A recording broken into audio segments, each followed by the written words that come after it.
Ladies and gentlemen, good day and welcome to Rashi Peripherals Limited Q4 FY26 earnings conference call hosted by Choice Equity Broking Private Limited. As a reminder, all participant lines will be in the listen-only mode, and there will be an opportunity for you to ask questions after the presentation concludes. Should you need assistance during this conference call, please signal an operator by pressing star then zero on your touchtone phone. Please note that this conference is being recorded. I now hand the conference over to Mr. Karan Kamdar from Choice Equity Broking. Thank you, and over to you, sir. Thank you. Good morning, everyone. On behalf of the management team of Rashi Peripherals Limited, I welcome you to the Q4 and full year FY26 earnings conference call. Joining us today to discuss the company's performance, we have from the management team, Mr. Kapil Pansari, Managing Director, Mr. Rajesh Goenka, CEO, and Mr. Himanshu Shah, Chief Financial Officer. Before we begin, we must remind you that the discussion on today's call may include certain forward-looking statements that may involve known and unknown risks, uncertainties, and other factors, and thus must be viewed in conjunction with the risks that the company faces. Future results, performance, or achievements may differ significantly from what is expressed and implied by such forward-looking statements. I now request Mr. Kapil Pansari to take us to the company's business outlook and financial highlights, after which we will open the floor for Q&A. Over to you, sir. Thank you. Thank you, Choice Equity Broking, for hosting this call. On behalf of the entire Rashi Peripherals team, I want to thank our shareholders, analysts, partners, and well-wishers who have made this time to be with us this morning. To give you a backdrop of the industry, FY26 has been, without exaggeration, the most consequential year for Indian ICT distribution industry in over a decade. Three structural forces converge at the same time, and they will continue to define our sector for the next 3 to 4 years. First, India crossed a generational PC milestone. According to IDC, India's traditional PC market shipped a record 15.9 million units in calendar year of 2025, growing at about 10.2% year on year. The strongest ever year, surpassing even the pandemic peaks of 2021 and 2022. Second, the AI PC inflection is real and accelerating. AI-enabled notebooks grew 129% year on year in calendar 2025. Gartner projects AI PCs will cross 50% of all PC shipments globally in calendar year 2026, with India tracking that curve very closely. The Windows 10 end of support in October 2025 has triggered a multi-year refresh cycle. This is not a one-quarter tailwind, it is a structural multi-year upgrade super cycle. And the third, component economics turned in distributors' favor, with memory, DRAM, NAND, GPU, processors, all have sustained pricing firmness through FY26, driven by AI data center demand absorbing global capacities. For a distributor with scale, deep OEM relationships, and inventory discipline, this environment rewards execution. IDC has flagged that calendar year 2026 may see a temporary dip of 5 to 10% in PC shipments as the component cost works through the system. We read this not as a headwind, but as a normalizing year after a record run, and one where disciplined distributors with strong working capital and balance sheets will continue to take share. Where does Rashi stand in this industry is that this ITC industry marks almost about 1.5 lakh crore plus opportunity, with roughly 70% concentrated among top players. With India's PC penetration sits at just about 15 to 20%, there is enough room for runway to digitize, deepen into as the penetration deepens into tier 2, tier 3, and tier 4 markets. With our strategic initiatives that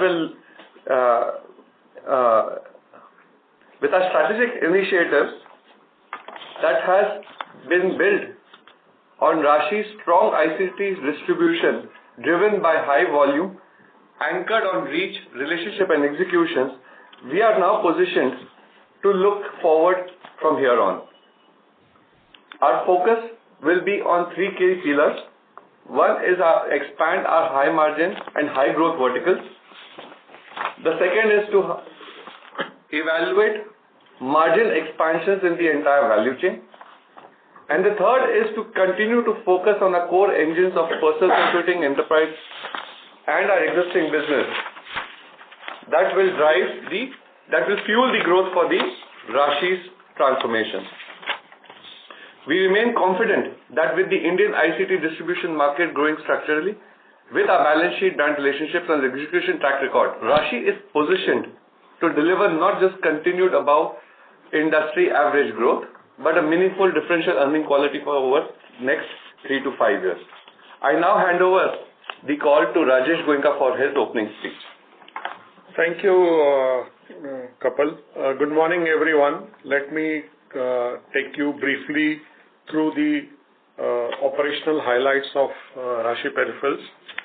During the quarter, demand conditions remain healthy across key categories, supported by enterprise refresh demand, improving traction on AI-ready devices, and higher channel procurement as the price uptrend continues.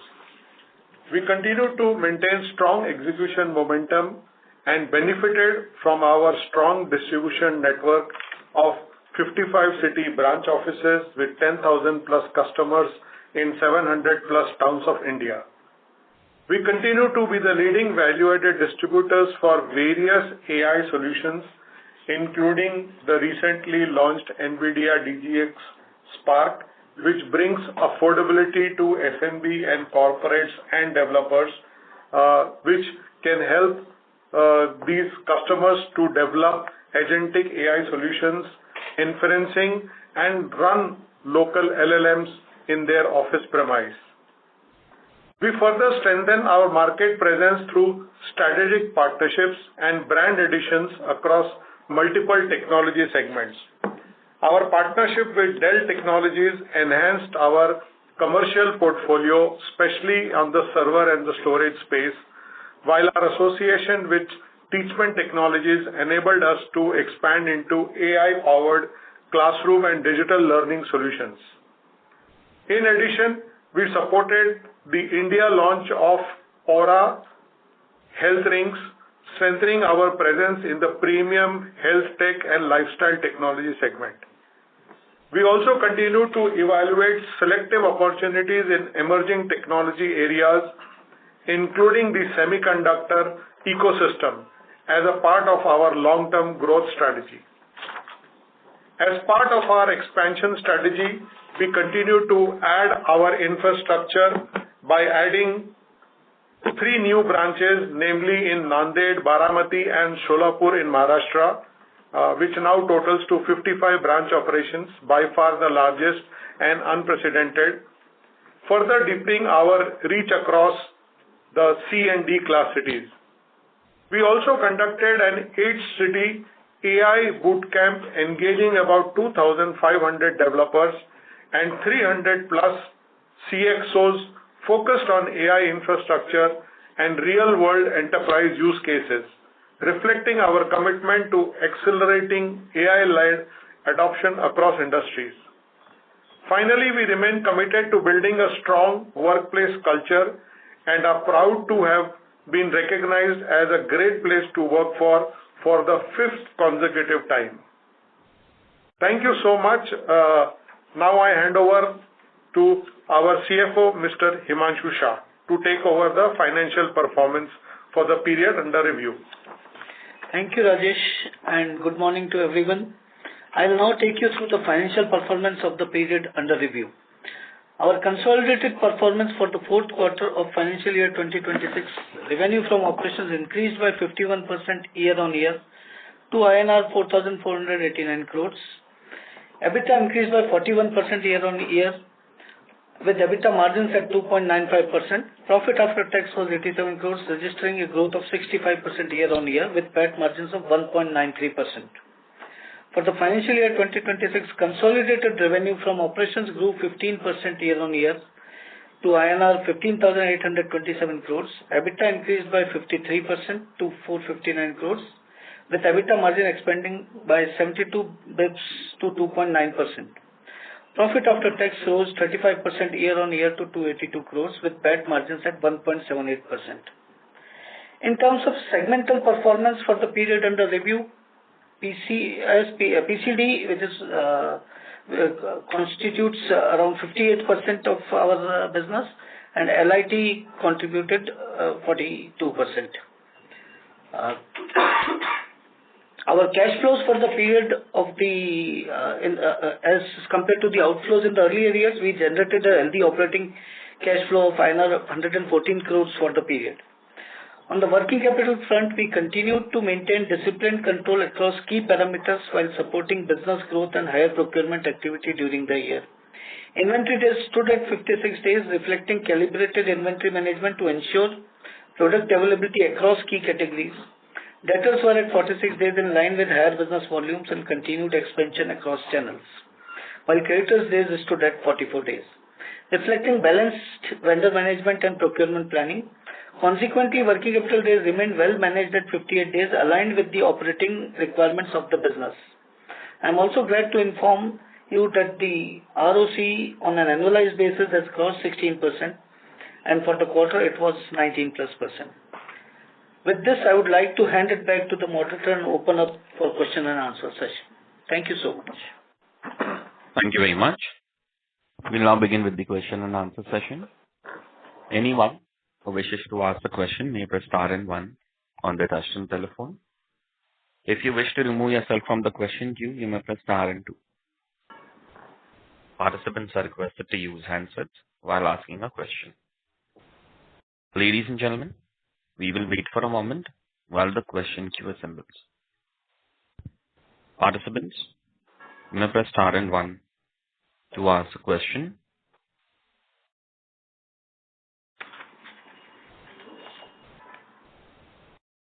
First question is from the line of Meloni Mehta from Monarch Capital. Please go ahead. Hi, sir. Congratulations on great set of numbers.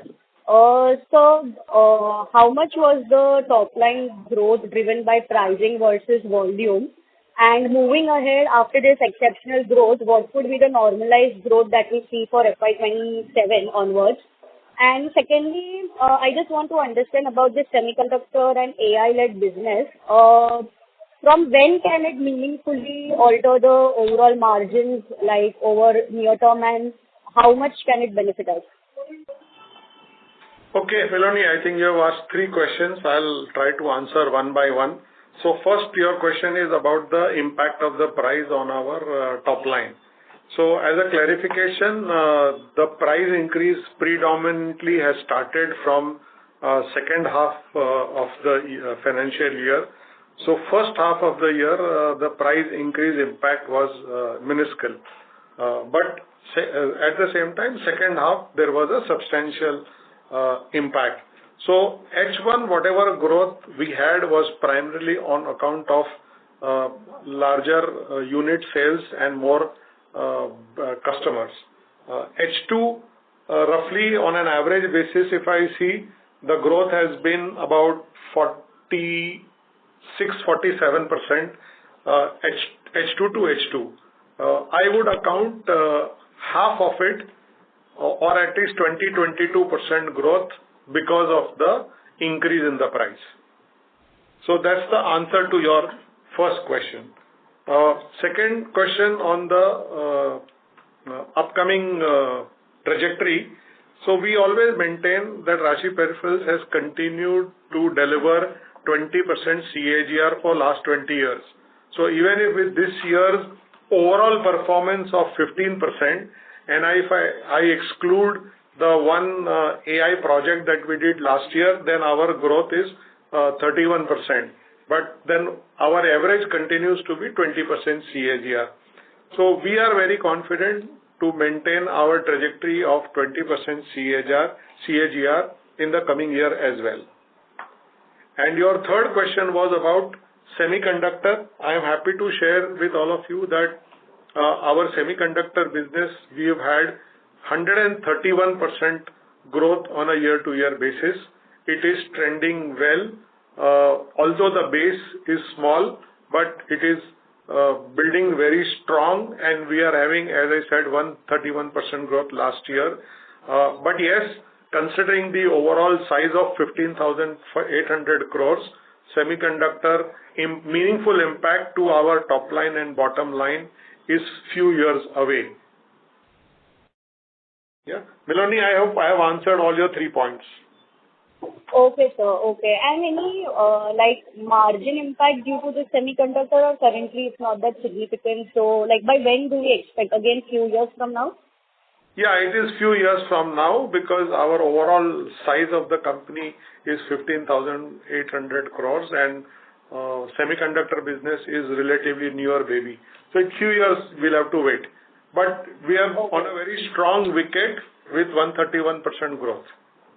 Okay, thank you so much. That's clear. Thank you. Participants, a kind request. Please limit yourself to 2 questions per participant. Yeah. Next question is from the line of Vinay Menon from Monarch Capital. Please go ahead. Hi, sir. Hi. Thank you for the opportunity. A couple of questions. One, you mentioned AI PC growing. I just want to understand that, what would you define to be an AI PC? Because, there are multiple definitions in the market. So are you talking about a PC which has an NPU, or is there anything which you look at to categorize it as an AI PC?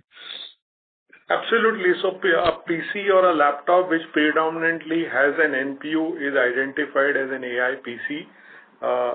But at the same time, high-end processors with GPUs also are identified as AI PCs, which can take AI workloads. To give you some idea, currently around 25% of the PCs and notebooks sold in the country are AI PCs, but this is only accelerating, and next 1 to 2 years we see multiple growth in this particular segment, which will also drive the average selling price of the notebook further up. Okay. That helps. And just to talk on the overall PC refresh cycle, we saw some kind of a delay because of these price hikes. So are you seeing that demand come in Q4, or you think that will be more in H1 or H2 of 27? So this is a very good question, Vinay. When the price hike cycle started around Q3 and early Q4, lot of large corporates, ISVs extended their refresh cycle from 3 years to 4 years and 4 years to 5 years. But then the way the price increase is happening, now my observation is the trend is reversing. That now everyone is realizing that if I delay the purchase by 1 year, I may have to pay another 30% or 40% more price. So it is better to refresh it right now rather than waiting for one. And that is the reason, as Kapil mentioned, last year we had a record 15.9 million PCs sold. So that now is getting reversed of the refresh cycle, and looks like that refresh cycle will continue to be it was normal as in previous years. Okay. That helps. And one last thing on the semiconductor thing, how much we have understood that, in semiconductor, the number of the working capital cycle is a little stretched, and, you see 100 plus odd days there. So just want to understand that, what would be our, working capital there, and is it stretching our working capital a bit, and will it do that maybe in a few years once the scale is there? So while the working capital is higher, but at the same time the gross margins are also substantially higher. So in terms of ROC, if we look at it, then it is higher than our regular business. So it is not a cause of worry, and at the same time, at this moment, we do not require too much of working capital because the size in the overall scheme of things is still very small. Okay. And one last thing on this AI. Sorry to interrupt, Vinay. Can I please request you to come back? I'll do that. Thank you. Participants, kindly limit yourself to 2 questions per participant. Next question is from the line of Madhu Rathi from Counter Cyclical Investments. Please go ahead. Sir, thank you for the opportunity. Sir, I wanted to understand what has led to, sir, so our LIT segment has seen a decent growth this year. So what, if you could help us understand what was the price growth year and what was the volume growth year, and where do we see this segment going forward? Yeah. So first of all, let me just clarify that the good thing for Rashi Peripherals particularly is that we have a very wide range of products and solutions. So we are not dependent on either on LIT or PES, because LIT contributes to 42% of our total gross revenue and PES contributes to 58%. So that means there is a very good balance. And I also am happy to share with you that in the LIT category, we have grown on a year-to-year basis at the rate of 24%. And in the PES category, we have grown at 37%, which is obvious because of the higher H2 PC demand and because of the higher ASPs.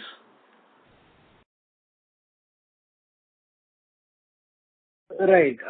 Right. And sir, as LIT is a better gross margin product, so if you could help us understand, can we expect a further, if this mix in business increases, can we expect a further gross margin improvement? And second question would be, sir, where are we on our software side of business, the software and the hyperscaler side of business with so much data center and new cloud companies coming out? So if you could help us understand on that. Yeah. So LIT, we continue to grow almost 2x of the industry. LIT, Rashi Peripherals market share is very high. And second, in that category, the growth is also not as PES, but we continue to beat the market. And as I said, we continue to grow at 2x. Whereas PES, because of the PC refresh, because of the price going up, the growth opportunity is there. So we will continue to have growth momentum in both the categories, but to me, it does not appear that LIT will be able to take over or come closer to PES. So that's one. And second question was on your hyperscalers. So if you remember, last year, that was 2024-25, we had the privilege of executing India's first and the largest AI data center very successfully. Last year, we have not done consciously a meaningful business in that segment because we already had a hyper growth of 37% if I just remove that project order. But this year, we plan to have growth both in regular business plus in project business, and we are in the race to win some of the AI data center projects as we speak. And sir, do we see our working inventory days coming down with Make in India initiatives of this hardware component that is moving to India a lot faster, similar to seen in the mobile ecosystem? Do we see our inventory days coming down maybe over the next 2 to 3 years because of this shift? Yeah. So theoretically, there should be some impact of inventory days correction as the Make in India grows. But the real fact right now is that Make in India is still very limited. And second, we have, excluding the project, we have had a 31% growth on a YOY basis. So when you are having 30% growth in regular business, then you need to continuously buy inventory and keep inventory. So these two factors right now are not enabling us to reduce the inventory days, but going forward, yes, there is a good chance and scope of improving the inventory days. Thank you. Madhur, I'll request to come back for a follow-up question. Next question is from the line of Hitesh Goel from Origin Capital. Please go ahead. So thanks for taking my question and congrats to the management for a very good set of numbers. Sir, on Dell part, can you give us numbers? What is the part of revenue in Dell in absolute revenue this quarter and last quarter, just to see the trajectory? Hitesh, I am not in the privilege to give the specific numbers brand-wise because even as per our agreement, we cannot disclose. But only thing I can indicate to you that last year we started midway and we've tasted waters. Good thing is that we are doing their entire products and solution groups, right from their PCs to laptops to servers, storage, monitors, everything, and give you an indication. It should be a double-digit share in our overall top line. In fourth quarter, you're saying? No, I'm talking on the entire year. Okay, so because the trajectory, I think it came in second quarter only last year, right? Correct. Yeah. Yeah. So trajectory right now it is at low single digit, but on a YOY basis, next financial year, we think that it should be close to double-digit share. Okay. And sir, you also alluded to margin expansion in FY27. Can you explain, I didn't get this, how will you increase the margin in this hyperinflation environment? So can you just give us some sense? Yeah. So there are two points to this. The margin expansion business that we are trying to talk about is how do we create a better value chain and value proposition for the organization. Typically, when you expand into semiconductors, enterprise businesses, these businesses are not of just supply chain, but they are solution-driven economics. So when you provide solutions, whether it is related to services, whether it is related to design-led sales strategy, they always give you a potential to earn higher margins. And that expansion will drive our higher margin portfolios. So this is a more of a strategy for 2-3 years, not like FY22. Absolutely. Yeah. Okay. Oh, got it, sir. Thank you, and all the best. Thanks. Thank you. Next question is from the line of Tushar Khandelwal from Nexus Equity. Please go ahead. Tushar, there's a bit of background noise from your line. Can you move to a different location, please? Sure. Congratulations on good set of numbers. So my question is, from next year and year forward, what would be the split between lifestyle and enterprise segments? And if you can give me the volume numbers, volume and price growth, what would be the share of volume growth and price growth? Yeah, so as I explained already, our last year lifestyle growth, LIT growth is 24% and PES growth is 37%. So I think similar ratio will continue in the next year also, again, because in LIT we have a higher market share. That is one. As far as the price increase is concerned, LIT, there is no major price increases happening. It is routine price increase only. The price increase is happening and is expected to further increase in the PES category only. And that increase now onwards, it is expected on an average should be another 20%. Thank you, sir. Thank you. Next question is from the line of Aegis from Unifi Mutual Fund. Please go ahead.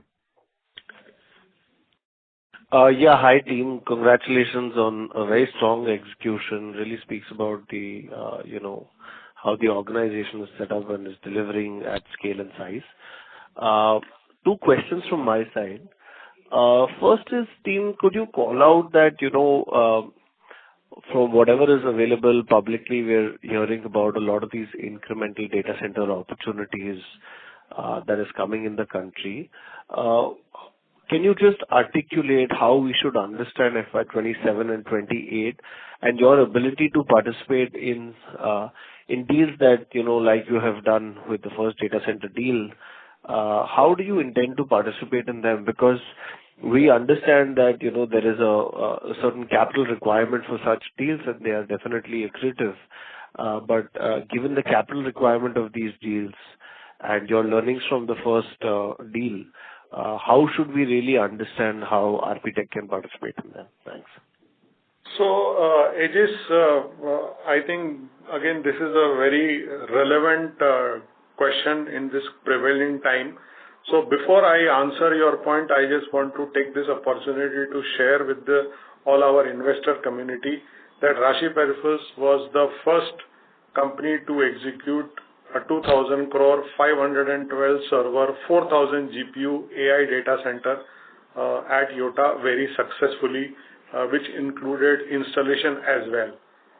We are again the only distribution company in India, which has this kind of expertise of doing basic pre-design, ordering, logistics, and installation. So that's the first point that I want to give you confidence to you, Aegis, on this. Now, there are multiple AI-related data center and non-AI data center projects are going on in the country, primarily because of the data sovereignty, primarily because there is a major push from the PMO office. We are there in almost all the projects, and we are discussing, they are at various stages of discussions. But then, as you rightly mentioned, the size could be very big. Right now, as I speak, there are funnels of almost 20,000-25,000 crores, which are under consideration. I am not very sure whether they can get finalized or no. Rashi will pick up proportionate to our capacity of this amongst these opportunities, and obviously not run after everything, because they are one, capital intensive, and second, the margins are also lower on this front. But then we are there in the forefront.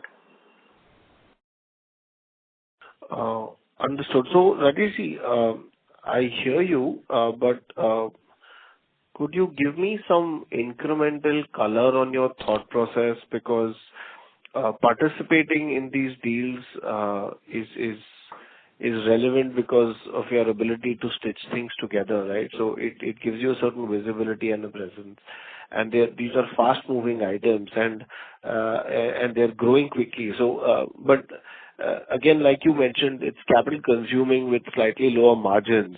So, how would you make that trade-off between participating in a deal or, continuing to use that capital in your regular business per se? So how do you make these decisions? That's what I'm trying to just get a sense of.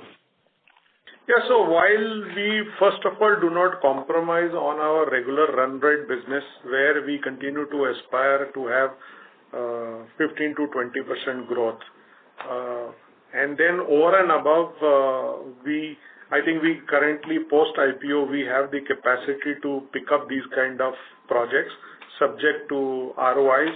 So if there is an opportunity where we have a decent ROI, then we can pick up these projects as a add-on this without compromising our regular run rate growth of 20% YOY. Okay. And could you, team, just call out that, broadly this year from the 15,800 crores of revenue, what's been the cut between, the large deals, including maybe the spillover of the data center, the enterprise segment, and the core distribution business? Could you just give some revenue cuts or color around them? And second, could you speak about how the enterprise side of the segment is doing for you? Yeah, so last year we did not do any AI large deals. They were all small deals to the tune of 5, 10, 15 crores only. So our 15% growth is without any large deals. And therefore I said if I remove the last year Yotta deal, then we have a growth of 31%. And to answer your question on the enterprise piece, we are having a very high growth on the enterprise piece, which is non-AI, particularly driven by NVIDIA solutions. One example I shared during my speech about the NVIDIA DGX Spark and so on and so forth. So there, of course, we are having a high growth, and the market also is growing exponentially. And third, now the price is also very strong uptrend. All three are in our favor. Understood, team. Thanks and all the best. Thank you, Ajit. Thank you. A request to all the participants, kindly limit yourself to 2 questions per participant. Next question is from the line of Sumukh from Corman Capital. Please go ahead.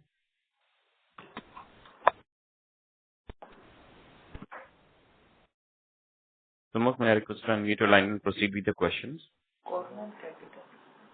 Hi, team. Can you hear me? Yes.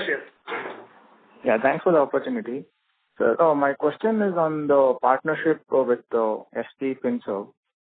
So how does this impact your working capital days going forward, and what percentage of your revenue would be coming under this working capital, supply chain deal, and who will be bearing the credit risk on this?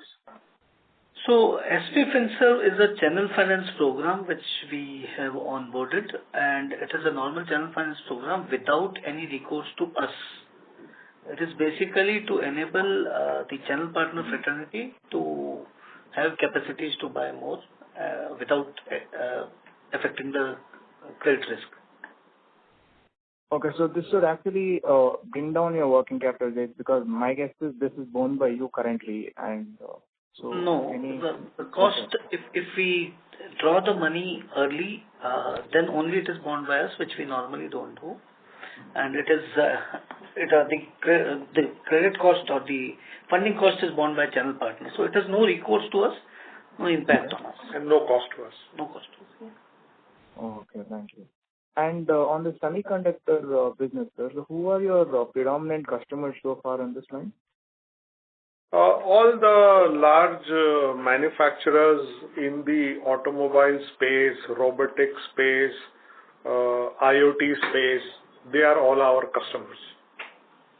So any exposure to hyperscaler here? A hyperscaler is more not on the embedded side, semiconductor side, but that is more on the server storage side.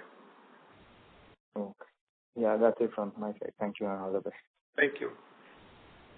Thank you. Next question is from the line of Nishita from Sapphire Capital Partners. Please go ahead. Yeah. Hello. Am I audible? I just had a question on your project business. So you mentioned that if we would have excluded FY25's large deal that we did in project, so our growth would have been 31%. So how much, if you can, how much revenue did we did in FY26 from the project business, if you can say, and how is that going to grow going forward? How much revenue do we see from project in FY27? So just a clarification, you have misunderstood. When I said 131%, that is only in our semiconductor business.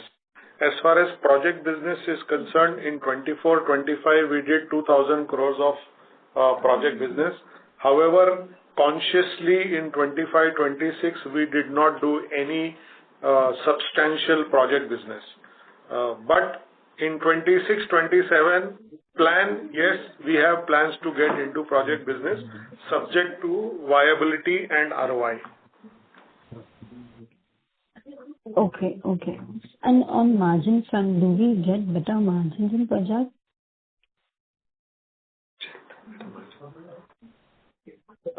Definitely no, and that is why I said that subject to ROI and feasibility, we will try to win some project orders. That's the last word I added. That's the reason.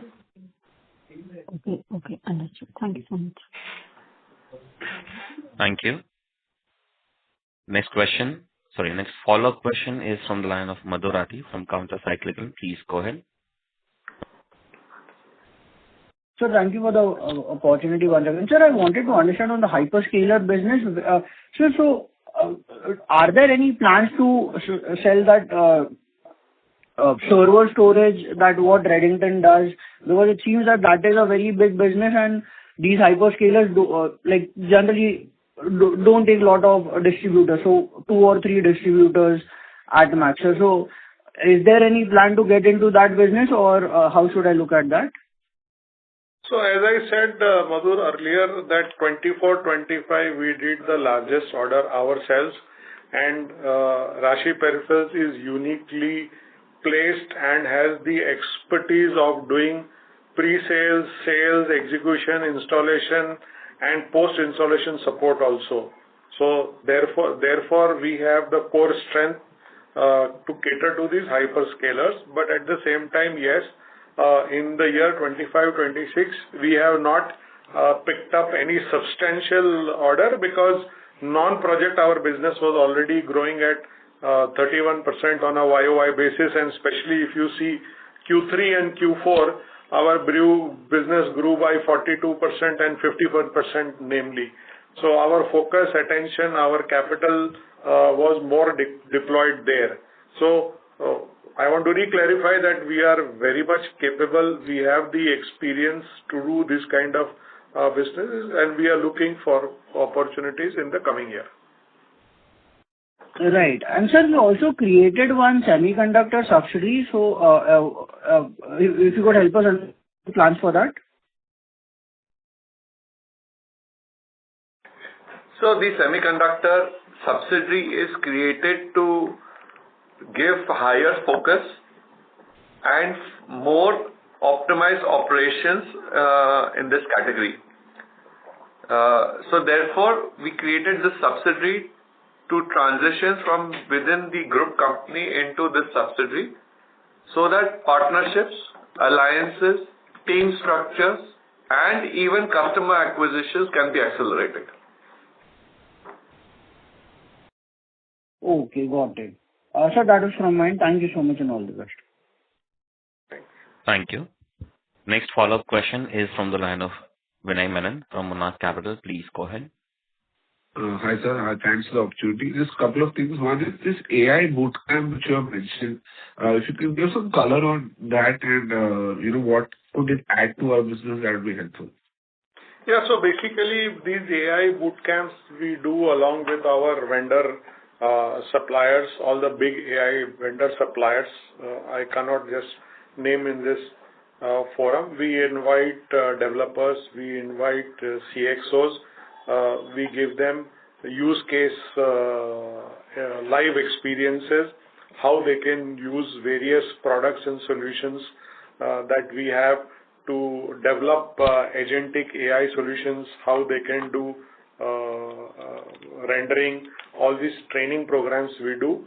And this indirectly then gets into a BOQ or inquiry stage, which eventually gets into order. But it's a more of seeding and training program, which has a very long lead cycle, usually 6 months to a year.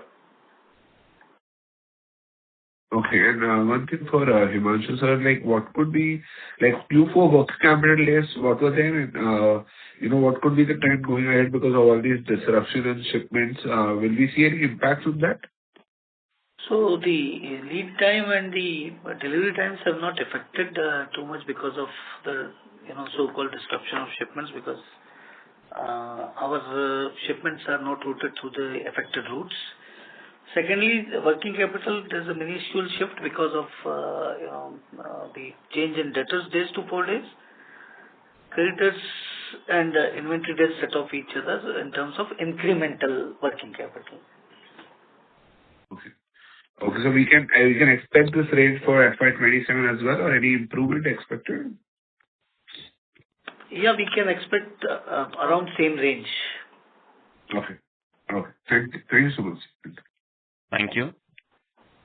Next question is from the line of Deepak Lalwani from Unifi Capital. Please go ahead. Hello, sir. Thank you for the opportunity. Sir, I had a question on the future volume growth of the company.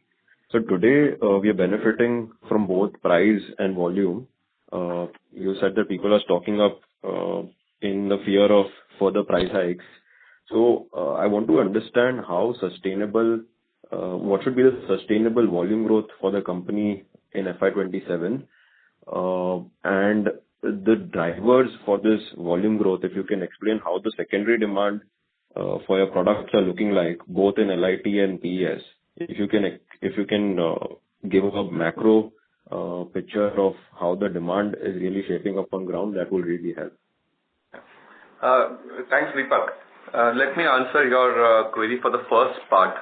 For the secondary sales, I'll let Rajesh to answer.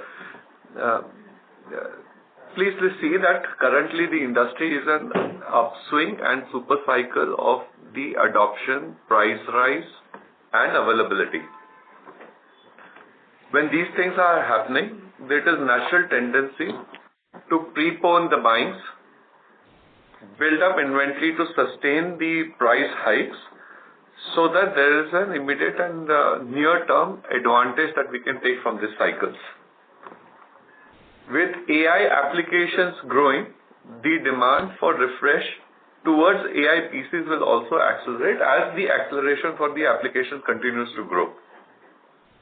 And in this scenario, we are also trying to increase the working capital of inventories so that those opportunities can be expanded. While from a demand perspective, we do not see any softness at this point in time, while the predictions, obviously the affordability will come into picture, but we do not see any demand slowing down in the current economics and the scheme of things that we operate upon. However, to answer you that in case, you should not only just go by what we are saying. In fact, you should look at companies like Intel, AMD, SK Hynix, Samsung, Micron, SanDisk of the world, Western Digital.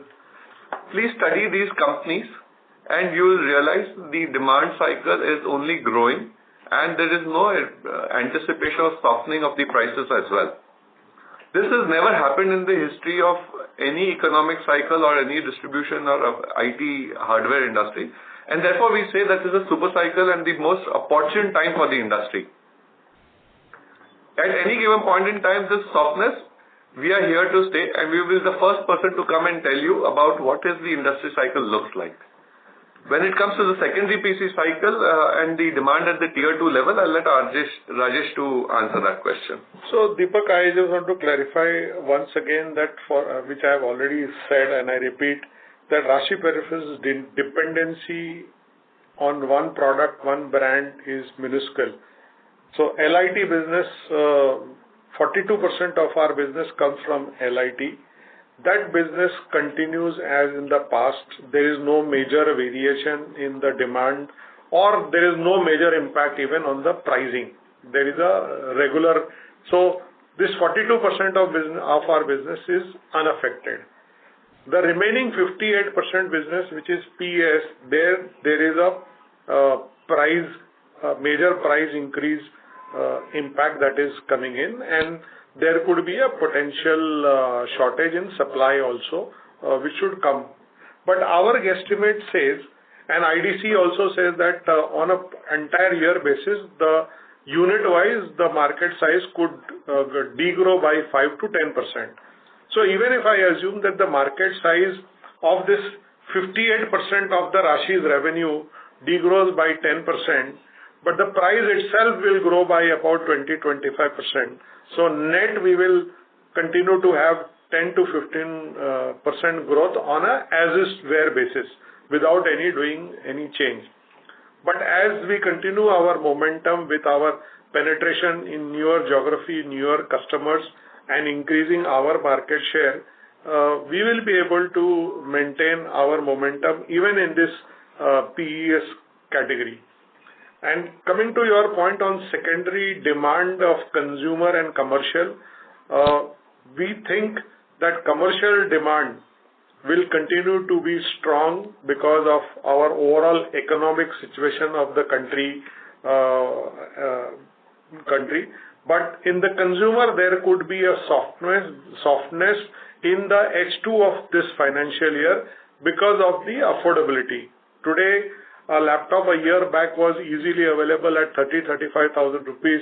Today, you can't even get a laptop at 50,000 rupees. But another 15-20% price rise in 6 months could make this laptop to 70,000 rupees, which could impact the affordability of the consumer. So in H2, there could be some softness on the consumer demand, but that also can be offset. So I am very optimistic. We are already discussing with various vendors and suppliers to have longer EMI schemes. If the current EMI schemes are 6 months or 12 months, maybe we can have a 24 months and 36 months EMI interest-free schemes, which will trigger the demand. So while there is some softness could happen in H2, But otherwise, there is nothing much to worry about. Thank you. The next question is from the line of Dheeraj Kumar Reddy from Alpha XQR. Please go ahead. Thanks for the opportunity. There are a couple of questions from my side. What is the aspiration in terms of PAT margins? I mean, I know already we have really expanded quite well in the last 1-2 years, but because we are in a super cycle, like you mentioned, in the next 2-3 years, like, how do you see the PAT margins expanding, and what is the aspiration of the management? So distribution industry has got very finely defined margins, and we continue to operate in that. So around the range of 1.5 to 1.75 is the range applicable to this industry, unless the product mix or the customer mix changes, to a greater extent, we can expect some shift. Otherwise, this is the range which we generally advise for. And I would just quickly like to add that if this is a super cycle, then we think that this super cycle will continue for another year or two. And we are very bullish and optimistic on this. Got it.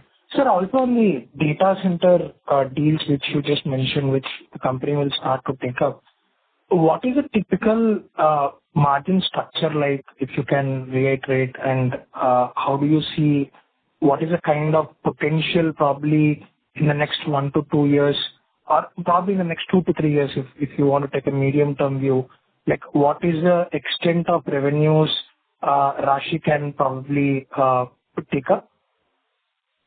So margins, I cannot say this because it is at the end of the day, it is an ROI. What are the commercial terms? What is the margin? What is the delivery terms? And it varies from project to project. But all I can share from India perspective, that as we speak currently, there are funnels doing more than 20,000 crores. Funnels are there. Funnels does not always mean that they will get converted into orders, and that does not always mean that everything will come to Rashi Peripherals. But that's the funnel that is building up, and this funnel will only be increasing in next 2 years further as AI adoption increases more. Thank you. Next question is from the line of Vaibhav Gupta from Bowhead Investment Advisors. Please go ahead. Yeah. Hi, sir. Thanks for the opportunity and congrats on a great set of numbers. Sir, I just wanted to understand, with the current price hike environment, what is the impact on margins? Is there any negative impact, or are they more or less intact? So margins are intact with the price rise, and in fact the overall profiling has little bit bettered only, and which is evident from the numbers delivered and declared. As far as expectation from price rise on the margin front, as I mentioned, that distribution industry has got very finely defined margins, and we continue to improvise with the operating leverages and volumes which we attain in our growth path. So what Himanshu is trying to say is that Rashi Peripherals earns as a percentage of margin. So when the price rise happens, on a percentage basis, absolute value also grows, while on the selling side, the value does not grow to that extent. Our fixed costs and our people and operating costs remains the same. So we have an operating leverage advantage. Which is little.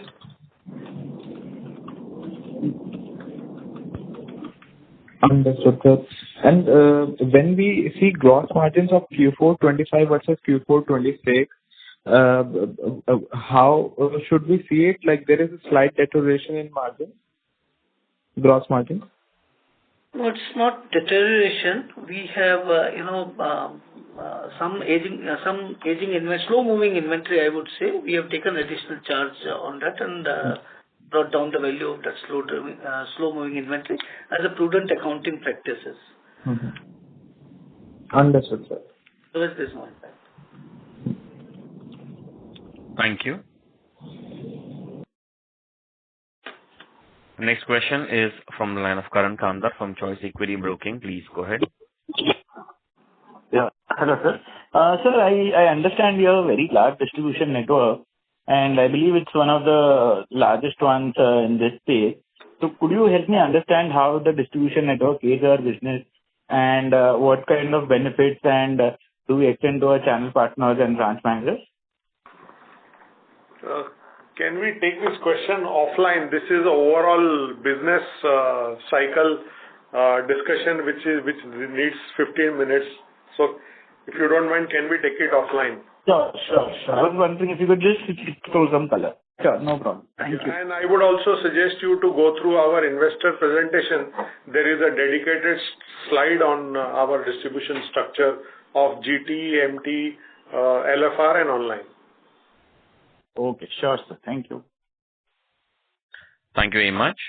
As there are no further questions, I'll now hand the conference over to the management for closing comments. Yeah. Thank you, Karan. To our shareholders, thank you for your continued trust. To our 82 brand partners, thank you for choosing Rashi Peripherals as a distribution partner in India. To our 10,000 plus customers and partners across 700 towns of India, you are why this business exists. And to our family of 1,500 plus colleagues, every number that we're reporting today is a result of your work. Thank you so much and looking forward to FY26-27 with all of you. Thank you very much. Thank you. On behalf of Choice Equity Broking Private Limited, that concludes this conference. Thank you for joining us and you may now disconnect your lines. Thank you.